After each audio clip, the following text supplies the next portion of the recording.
ತುಳಸಿ ಬರೀ ಗಿಡವಲ್ಲ, ಅದು ದೈವ ಸ್ವರೂಪಿ. ಬಹಳ ಶ್ರದ್ಧೆ ಭಕ್ತಿಯಿಂದಲೇ ತುಳಸಿಯನ್ನ ಪೂಜಿಸುವ ಪರಿಪಾಠ ನಮ್ಮಲ್ಲಿದೆ. ಪ್ರತಿ ಹಿಂದೂ ಧರ್ಮೀಯರ ಮನೆ ಮುಂದೆ ತುಳಸಿ ಗಿಡ ಇದ್ದೇ ಇರುತ್ತದೆ. ಆಯುರ್ವೇದದಲ್ಲೂ ತುಳಸಿಗೆ ಮಹತ್ವದ ಸ್ಥಾನವಿದೆ. ತುಳಸಿ ಮಾತೆಂದೇ ಪೂಜನೀಯ ಭಾವದಿಂದ ನೋಡಲ್ಪಡುವ ತುಳಸಿಯ ಆರೈಕೆಯಲ್ಲಿ ಹೆಚ್ಚಿನ ಕಾಳಜಿ ಅಗತ್ಯ. ಜೊತೆಗೆ ತುಳಸಿಯ ಆರೈಕೆಯಲ್ಲಿ ಸಾಕಷ್ಟು ನಿಯಮಾವಳಿಗಳು ಕೂಡ ಇವೆ. ಈ ನಿಯಮಗಳಲ್ಲಿ ಕೆಲವನ್ನ ಇಲ್ಲಿ ನೋಡೋಣ ಬನ್ನಿ. ತುಳಸಿ ಗಿಡವನ್ನ ಸೂರ್ಯಾಸ್ತದ ನಂತರ ಮುಟ್ಟಬಾರದು, ನೀರು ಹಾಕಬಾರದು ಎಂಬ ನಿಯಮ ಇದೆ. ಅನಾದಿ ಕಾಲದಿಂದಲೂ ಈ ನಿಯಮವನ್ನ ಪಾಲಿಸಿಕೊಂಡು ಬರಲಾಗುತ್ತದೆ. ಒಮ್ಮೊಮ್ಮೆ ಸೂರ್ಯಾಸ್ತದ ನಂತರ ತುಳಸಿ ಗಿಡವನ್ನ ಮುಟ್ಟಿದ್ರೆ ದೇವಿ ಲಕ್ಷ್ಮಿಯು ಕೋಪಗೊಳ್ತಾಳೆ ಎಂಬ ನಂಬಿಕೆ ಕೂಡ ಇದೆ. ಕೈಗಳ ಸ್ವಚ್ಛತೆ. ಮೊದಲೇ ಹೇಳಿದಂತೆ ತುಳಸಿ ಅತ್ಯಂತ ಪವಿತ್ರ ಸಸಿ.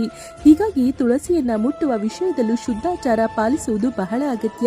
ಎಲ್ಲಿಗೂ ಕೊಳಕಾದ ಕೈಗಳಿಂದ ತುಳಸಿ ಗಿಡವನ್ನ ಮುಟ್ಬೇಡಿ, ಅದು ಒಳಿತಲ್ಲ.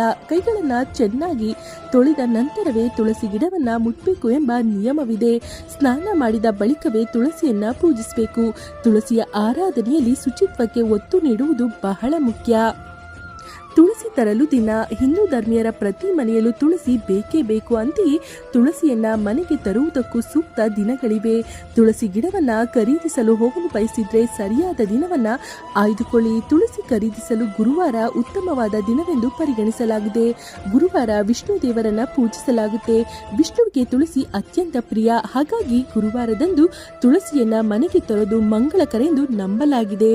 ಈ ದೇವರುಗಳಿಗೆ ತುಳಸಿ ಅರ್ಪಿಸಬಾರದು ಎಂಬ ನಂಬಿಕೆ ಇದೆ. ಭಗವಾನ್ ವಿಷ್ಣುವಿಗೆ ತುಳಸಿ ಎಂದರೆ ಅತ್ಯಂತ ಪ್ರಿಯ. ಕೃಷ್ಣನ ಪೂಜೆಗೆ ತುಳಸಿ ಅಗತ್ಯವಾಗಿ ಬೇಕೇ ಬೇಕು. ತುಳಸಿ ಎಲೆಯನ್ನ ವಿಷ್ಣು ಮತ್ತು ವಿಷ್ಣು ಸಂಬಂಧಿಸಿದ ದೇವರಿಗೆ ಅರ್ಪಿಸಲಾಗುತ್ತದೆ. ಆದರೆ ಕೆಲವು ದೇವರ ಪೂಜೆಯಲ್ಲಿ ತುಳಸಿ ಎಲೆಗಳನ್ನ ಬಳಸುವಂತಿಲ್ಲ. ಶಿವನ ಪೂಜೆಯಲ್ಲಿ ತುಳಸಿಯನ್ನ ಬಳಸೋದಿಲ್ಲ ಮತ್ತು ಗಣಪತಿಗೂ ತುಳಸಿಯನ್ನ ಅರ್ಪಿಸಬಾರದು. ಸ್ತ್ರೀ ದೇವತೆಗಳ ಪೂಜೆಯಲ್ಲಿ ಸಹ ತುಳಸಿ ಅರ್ಪಿಸಬಾರದು. ಇದಕ್ಕೊಂದು ಕತೆ ಕೂಡ ನಿಮಗೆ ಸಿಗುತ್ತದೆ. ಗಣಪತಿಯ ಮೇಲೆ ಆಕರ್ಷಿತಳಾದ ತುಳಸಿ ವಿವಾಹವಾಗಲು ಬಯಸ್ತಾಳೆ. ಆದ್ರೆ ಇದನ್ನ ಗಣಪತಿ ವಿನಮ್ರತೆಯಿಂದ ನಿರಾಕರಿಸ್ತಾನೆ. ಇದರಿಂದ ಕೋಪಗೊಂಡ ತುಳಸಿ ಗಣೇಶನಿಗೆ 2 ಬಾರಿ ಮದುವೆಯಾಗುವಂತೆ ಆಗಲಿ ಎಂದು ಶಪಿಸ್ತಾಳೆ. ಇದರಿಂದ ಸಿಟ್ಟಾದ ವಿನಾಯಕ ಕೂಡ ನೀನು ರಾಕ್ಷಸನನ್ನ ಮದುವೆಯಾಗುವಂತಾಗಲಿ ಎಂದು ತುಳಸಿಗೆ ಶಾಪ ಕೊಡ್ತಾನೆ. ಇದಾದ ಬಳಿಕ ತುಳಸಿಗೆ ತಪ್ಪಿನ ಅರಿವಾಗಿ ಬೇಸರದಲ್ಲಿ ಗಣಪತಿ ಬಳಿ ಕ್ಷಮೆಯಾಚಿಸ್ತಾಳೆ. ಗಣಪತಿಗೂ ಮನಸ್ಸು ಕರೆಗಿ ನಿನಗೆ ಪ್ರಪಂಚದಲ್ಲಿ ಮಹತ್ವದ ಸ್ಥಾನ ಸಿಗಲೆಂದು ವರವನ್ನ ನೀಡ್ತಾನೆ ಎಂಬ ನಂಬಿಕೆ. ಹೀಗಾಗಿ ಗಣೇಶನ ಪೂಜೆಯಲ್ಲಿ ತುಳಸಿಯನ್ನ ಬಳಸದೇ ಇದ್ದರೂ ಲಕ್ಷ್ಮಿ ವಿಷ್ಣುವಿನ ಪೂಜೆಯಲ್ಲಿ ತುಳಸಿ ಬೇಕೇ ಬೇಕಾಗುತ್ತದೆ. ತುಳಸಿ ಗಿಡ ನೆಡುವ ದಿಕ್ಕು. ಉತ್ತರ ಹಾಗೂ ಈಶಾನ್ಯ ದಿಕ್ಕಿನಲ್ಲಿ ತುಳಸಿ ಗಿಡವನ್ನು ನೆಡುವುದು ಉತ್ತಮ. ಇದರಿಂದ ಉತ್ತಮ ಫಲಗಳು ದೊರೆಯುತ್ತೆ. ಇದರಿಂದ ಋಣಾತ್ಮಕ ಶಕ್ತಿಗಳು ದೂರವಾಗ್ತವೆ ಎಂಬ ನಂಬಿಕೆ ಕೂಡ ಇದೆ. ಈ ಮಾಹಿತಿ ಇಷ್ಟವಾಗಿದ್ದಲ್ಲಿ ಲೈಕ್ ಮಾಡಿ, ಹಾಗೆ ನಮ್ಮ ಚಾನೆಲ್ ಅನ್ನು ಸಬ್ಸ್ಕ್ರೈಬ್ ಮಾಡಿ.